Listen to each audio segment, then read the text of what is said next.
They said I lacked the edge, the sharpness, the brilliance that burns through boardrooms and blinds the weak. They said I was sweet, which is just another word for silent. He, Brandon, laughed when I misunderstood the question. A Harvard grad. Towering. Confident. The kind of man who thought being loud was the same as being right. They should have hired someone smarter, he whispered once. Loud enough to sting. But what he didn't see, was that I was learning, slowly, quietly, like roots under frozen earth. It wasn't failure. It was something bigger, just not visible yet. Now he shares my words with pride. On a platform built for validation. LinkedIn. I'm Ava Sinclair. I'm 28. I live in Portland, Oregon. And this is the story of how the girl he underestimated became the voice he couldn't stop quoting. When I was younger, I thought intelligence had a sound, like the crisp turn of a textbook page, or the rhythmic tap of fingers coding behind horn-rimmed glasses, or that smooth, deep voice that always had the right answer in class. I used to stare at the honor roll bulletin and think they were built for success. Me? I'm just trying not to fall behind. My dad was an engineer. My mom, a retired English teacher. In our house, grades weren't just numbers, they were identity. Always aim for the 90, Dad used to say. But what if I get 85? He would just raise his brows and murmur, then try again. My older brother, Ethan, was the golden child. Math competitions, internships in DC, and a college essay so good my mom laminated it. Meanwhile, I once cried in 8th grade because I forgot what a denominator was. Still, I dreamed. I loved observing people. Their words, pauses, fidgets. I could spend hours watching how someone's tone changed when they were lying or how they looked down when something hit too close. I didn't know it then, but I had a mind for patterns. Not numbers, people. I got into Cal State Fullerton with a psychology major and the secret hope of making something of myself. I thought I'd go into counseling, maybe social work, maybe even become a research psychologist. But by junior year, I felt like I was suffocating. Not because of the workload, but because everything felt like a competition I was never invited to. Discussions moved too fast. Professors quoted Freud and Foucault and didn't pause. Everyone around me was speaking in a dialect of power, and I couldn't find the verbs. My anxiety crept in like mold. Slow, quiet, destructive. I started skipping classes, then entire weeks. My GPA crumbled. Emails piled up. One professor left a note on a paper. You have thoughtful observations, but you need more critical depth. That line buried me. Thoughtful, again. Not intelligent. Not analytical. Just sweet little Ava. Still trying. Still behind. Eventually I dropped out. No ceremony. No goodbyes. Just a quiet click on the university withdrawal form while I sat in a cardigan too warm for April, crying in my childhood bedroom. My parents were shocked. Then silent. We don't talk about that anymore, my mom whispered once when a neighbor asked how school was going. She's just figuring it out, my dad said to others, but he never said it to me. The air at home thickened. I started working part-time at a flower shop just to get out. My manager, a woman named Mel, didn't care where I went to school. She just cared that I knew the difference between baby's breath and white lilac. But Brandon was another story. I met him 6 months after dropping out through Ethan. My brother had gotten me a short-term admin job at his friend's startup in San Francisco. They needed an extra pair of hands and figured I could handle spreadsheets, emails, scheduling. Brandon was the head of product. 6 feet 2 inches, Ivy League MBA, perfect teeth, and a resume so polished it could blind you. To him, I was a placeholder. A warm body behind a screen. At first, I tried to stay out of the way. I took meeting notes, booked flights, fetched overpriced coffee, and listened. I always listened. I kept a little notebook in my purse where I'd scribble down what I heard, not just tasks or projects, but the why behind decisions. Why did they kill a feature? Why did customers churn? Why did Brandon dismiss Sarah's idea and praise Kyle's when they said the same thing? I thought if I just understood their world, I could belong in it. One day, during a product roadmap meeting, I made the mistake of speaking. I gently suggested they rethink the rollout strategy, citing user confusion from a recent feedback thread I'd been reading. Brandon didn't even look up. He smiled, not kindly, and said, "Thanks, Ava. Let's let the product folks handle this, yeah?" Then chuckled. Some people joined in. I wanted to disappear into the floor. Later that afternoon, I overheard him telling someone, "She's not dumb. She's just not built for this. Some people aren't." He didn't even lower his voice. That sentence, "she's just not built for this," haunted me. I went home, laid on my mattress in the corner of my tiny apartment, and stared at the ceiling for hours. I wasn't mad at him. I believed him. I had always believed them, the teachers, the professors, the quiet glances from family. I wasn't smart. I wasn't built for the spaces where power lived. For months, I stopped trying. I did my tasks. I said nothing. I took the stairs to avoid running into Brandon. When my contract ended, I didn't renew. They barely noticed. Ethan told people I wanted to pursue something else. Mel at the flower shop welcomed me back with open arms. I spent the next 6 months in stillness, reading quietly, journaling, watching YouTube videos about behavioral design, human cognition, habit loops, storytelling, and product experience.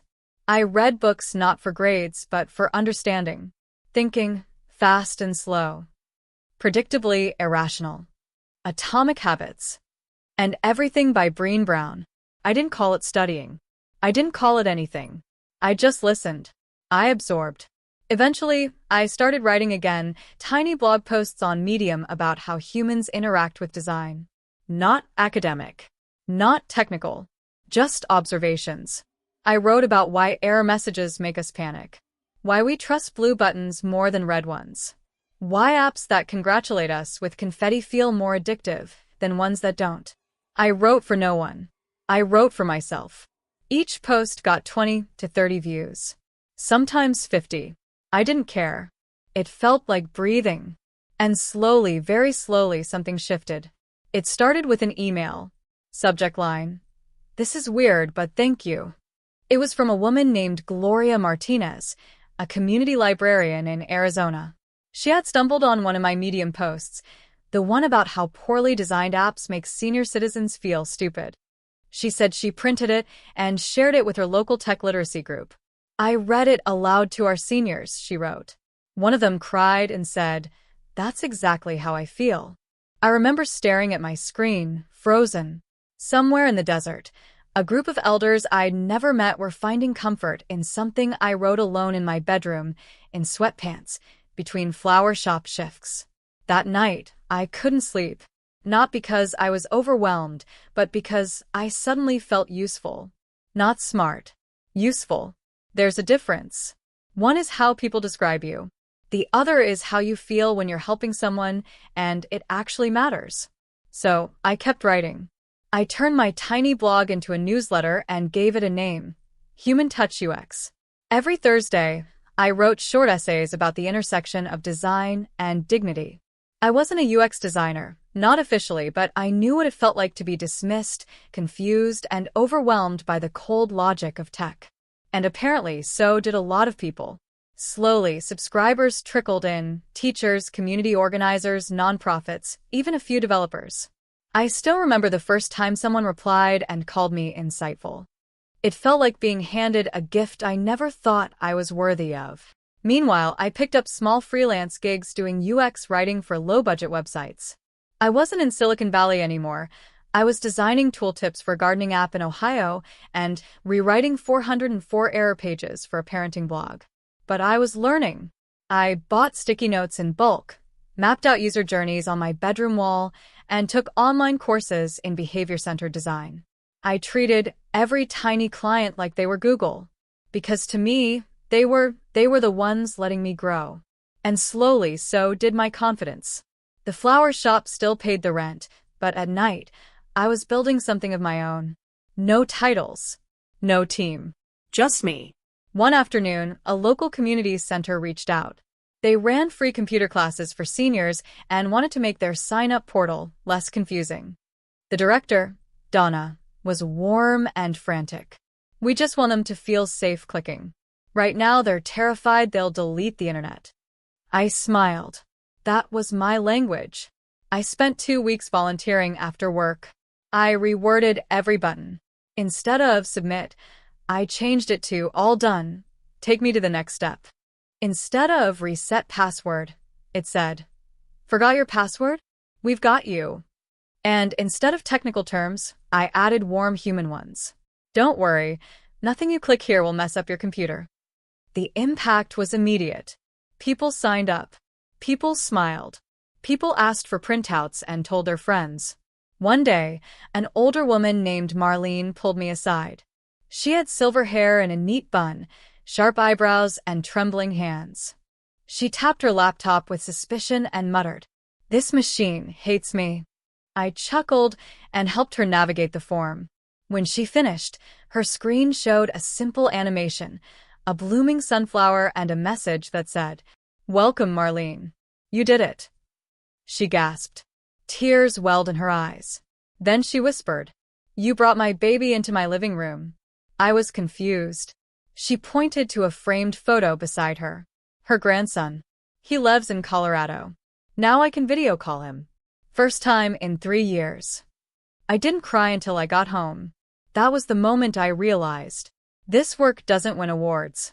It doesn't make headlines. It's not disruptive. But it changes lives. The tech world may not have space for people like me, soft, observant, slow to speak. But the world outside of Silicon Valley? They were hungry for design that cared. Over the next year, I worked with over 20 local organizations, wrote copy for mental health clinics, simplified forms for disability services, translated complex jargon into warm, clear steps for those who had been left behind. I still heard the echo of Brandon's voice sometimes. She's not built for this. But with every thank you email, every user test smile, every confused face turned to relief, that echo grew quieter. I didn't have a team. I didn't have venture funding. But I had something I never had before. Belief. In what I saw. In how I thought. In who I was. And for the first time in my life, I didn't want to be like them. I just wanted to be more of me. By the time I turned 27, I was working full-time as a UX consultant. No corporate badge, no team offsites in Napa Valley, no sleek title in a skyscraper. But my inbox told the real story. A women's shelter in Seattle reached out to help redesign their intake forms. A hospice group in Idaho wanted to make their volunteer dashboard less robotic. A retired veteran in Florida offered to pay me in baked goods if I could help him stop deleting his emails by accident. I didn't say no to any of them. I was onboarding over 1,200 seniors per month through various nonprofits using design kits I created myself. I built a tiny, scrappy toolkit, PDFs, templates, simple UX checklists in plain language, and shared them for free online. They were downloaded over 18,000 times in the first year. A behavioral research lab at a university in Vermont even asked if they could cite one of my guides in their curriculum. And my newsletter? Human Touch UX had grown to 14,000 subscribers. Open rate, 78%. Higher than some Fortune 500 companies. I got invited to speak on 2 podcasts. One of my posts, about designing error messages that don't make users feel stupid, got shared by a former IDEO researcher. I couldn't believe it. I stared at the screen for 10 minutes, unsure whether to laugh or cry. But what surprised me more than the growth was the silence. From my family, from the people who watched me fall, from the people who still believed I worked at a flower shop for fun. My brother Ethan visited once, glanced at the PDFs on my desk, and said, "Still doing those internet checklists?" I smiled. Yep. He nodded, distracted, then asked if I'd thought about going back to school. My mom still introduced me as between things when she ran into old neighbors. My dad would forward me job listings that had nothing to do with my work, data entry, receptionist gigs, as if I were drifting without direction. I didn't fight it. Not because I agreed, but because I was tired of explaining a language they didn't understand. Brandon resurfaced in my orbit by accident. A friend from San Francisco sent me a screenshot of a LinkedIn post. It was a thread about product design and empathy. And there it was, the second paragraph. As someone once wrote, Confusion is not a user error. It's a design flaw. My words. Verbatim. My quote. The post had nearly 600 likes. And the person who posted it? Brandon Blake, head of product at a new startup in Palo Alto. Different company, same face. He didn't credit me. He probably didn't even remember where he read it. I stared at the screen in disbelief. Then I laughed. Not bitterly. Just gently. The same man who once said I wasn't built for this was now building his public brand on a sentence I had written alone at 2 a.m. in my apartment. It felt like watching the world fold in on itself. But I didn't comment. I didn't DM him. I didn't even react to the post. I just closed my laptop, brewed some tea, and got back to work. Because here's the thing, I was no longer doing it to prove anything. Not to him. Not to Ethan. Not even to myself. I was doing it because it worked. I was doing it because people needed it. And somewhere along the way, being smart stopped being about sounding right in a meeting. It became about being useful when it counted. That year, I filed paperwork to turn Human Touch UX into a registered nonprofit. We got small grants from 2 local charities. I hired a part-time assistant, Julia, a former schoolteacher with a gift for editing warmth into cold copy. We built courses for senior centers, hosted free Zoom classes, taught people how to trust their devices again. One afternoon, a man in Minnesota sent us a video. His mother, 84, had just clicked submit on an online benefits form she'd been afraid of for months. She danced in her kitchen afterward. "Tell Ava thank you," she yelled, holding up her laptop like a trophy. I watched that video 10 times. No TED Talk. No press release. Just a small victory in a kitchen that looked like my childhood home. That was enough. And yet, part of me still carried the ache. I think we all do. That quiet ache of wanting someone, just one person, to say, "You were right. I was wrong." I wasn't desperate for Brandon's approval. But I wouldn't be human if I said it didn't sting, even a little, to watch him get applause for thoughts I had bled for. My family still didn't know about the recognition, the downloads, the partnerships. To them, I was still Ava, sweet, a little lost, a little dreamy. And yet, every day, I opened my inbox to a different version of proof. Your course helped my mom fill out her Medicaid application. I used your script with my dad. He didn't hang up on me this time. Thank you for making us feel human again. They didn't know my name, but they knew my impact. And that was smarter than anything Brandon would ever understand. Brandon's words used to echo in my mind like a cruel ringtone I couldn't switch off. She's not fast enough. She's just not strategic. I mean, she's sweet, but this job needs brains.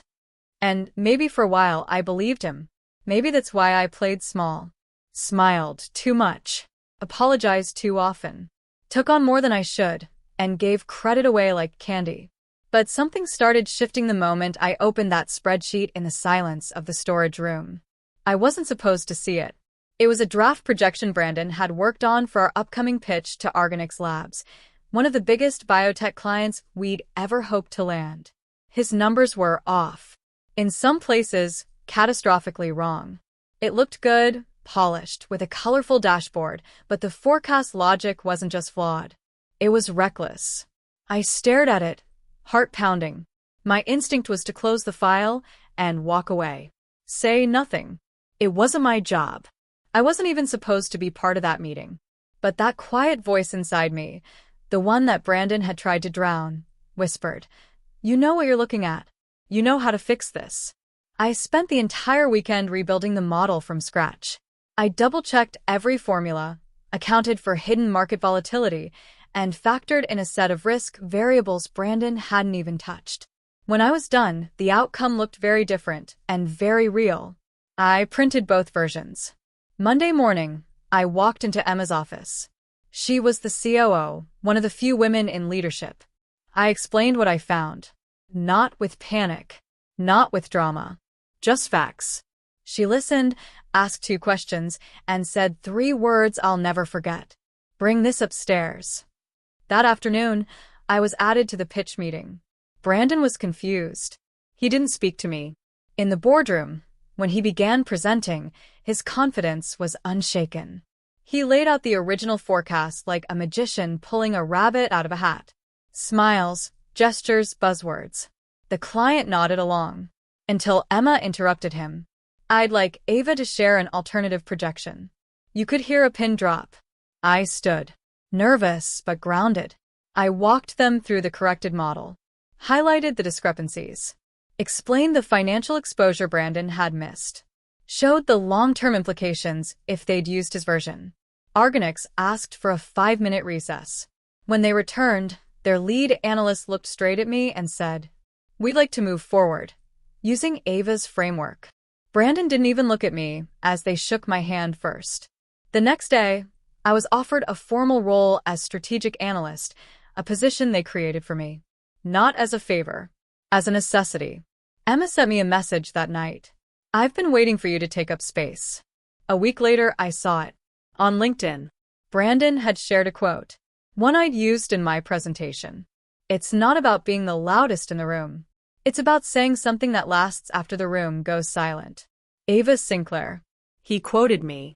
No mention of my name, of course. But it didn't matter. People knew. They remembered.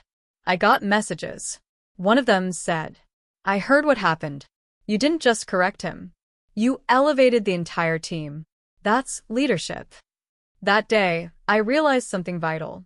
You don't always need revenge. Sometimes, all you need is to rise so high they're forced to stand on tiptoe, just to borrow your words. The weeks that followed were strange in the best way. I started receiving invitations, internal panels, strategic roundtables, even mentorship programs.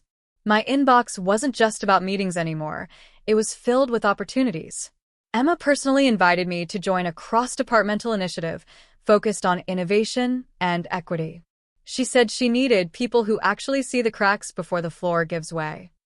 Funny how I had spent so long feeling invisible, and now people looked to me for clarity. Brandon, on the other hand, faded into the background. Not fired, not publicly shamed, but his glow dimmed. He was no longer the golden boy. His charm, once so magnetic in the room, now felt hollow. His mistakes were finally seen for what they were, not flukes but patterns. Overlooked because of confidence. Now, no one was overlooking them. We still crossed paths. He avoided eye contact at first, then tried small talk. "So, they've got you doing the heavy lifting now, huh?" I just smiled. "I've always been lifting. You just didn't notice." The truth is, I didn't need an apology from him anymore. I didn't need validation. What I had built was deeper than acknowledgement. It was recognition. Not just from others, but from myself. I had finally reclaimed the voice I'd allowed him, and people like him, to suppress. I used to think intelligence was about fast answers and sharp suits. But now I knew better. Intelligence is quiet courage.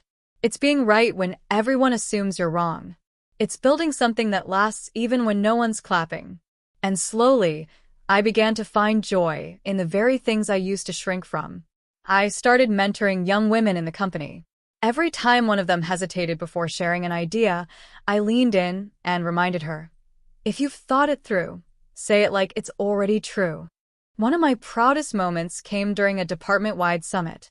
I gave a presentation on data ethics and predictive modeling. The room was full, even executives were standing in the back. When I finished, the applause was loud, genuine. Afterward, a junior developer approached me and whispered, "You have no idea how much we needed to see someone like you up there." And that's when it clicked. This wasn't just about proving Brandon wrong. This was about becoming someone other people could look at and say, "If she could rise from doubt, maybe I can too." The last time Brandon interacted with me was through yet another LinkedIn post. This one had a picture, a snapshot of me speaking on stage at a regional conference. The caption read, "Proud to have once worked alongside the brilliant Ava Sinclair. She's changing the game, and the industry's lucky to have her." I didn't respond. I didn't need to, because by then, I understood the power of being quoted by someone who once tried to dim your fire. It means they've realized they were wrong, and now they want a piece of what they tried to destroy. But the truth? That quote didn't belong to him.